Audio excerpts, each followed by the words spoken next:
There have been many encounters of this kind. There was also a close sequence of trips that were also initiated by me. The next day, I was in Paris and Warsaw. It was important to me that on that day, not as usual for many years, the new Chancellor made his first visit to Paris.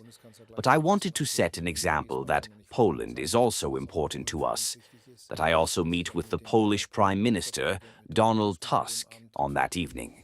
These are quite impressive encounters. I mean, I knew both of them well before, but now I'm coming to this function for the first time as Chancellor to Paris and to Warsaw.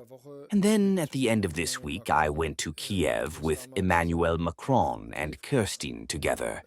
And then we spent the night together on the train. These are moments when I think to myself, man, you have a huge chance to do something here. But it is also a great responsibility. And when I'm with people like Tusk, Starmer, Macron, we understand each other, although we have completely different political biographies, but we understand each other very well personally.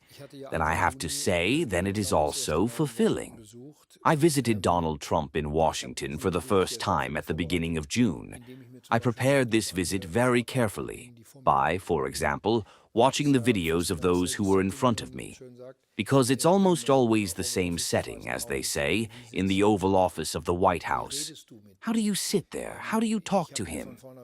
I said to myself right from the start, this is his show. He has to have it. And you're more of a, I don't want to say statistician, that would be wrong, but you're the guest. He communicates with the press. I sat back in the chair, not on the edge of the chair in front, but I listened first, and then said a few words. At this meeting there, which took place just 3 weeks ago, I prepared myself in very close coordination with all those who were sitting around the table. So Keir Starmer, Emmanuel Macron, Giorgio Meloni, Ursula von der Leyen, Alexander Stubb, the Finnish president, who plays an extremely important role in this circle, the NATO Secretary General. That was just an important preparation work that we did together. And the important thing for us was, we're really talking here with one voice. There are no differences between us. We agreed on this with each other, and I think Trump already noticed that we came into this conversation with good preparation and that there were no differences between us.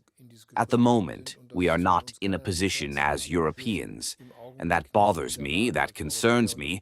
We are currently not in a position to exert enough pressure on Putin to end this war. We are dependent on the help of the Americans. We see that China, India, Brazil, and other countries in the world are even showing themselves openly with Russia, and a new partnership is being created there with this so-called Shanghai format. So, what concerns me, and I also want to admit that it bothers me, is the fact that at the moment, as Europeans in the world, we don't play the role that we actually want to play, and that we should play so that our interests remain sufficiently guarded. And that's why I'm so committed to this, even if it's being criticized on the inside.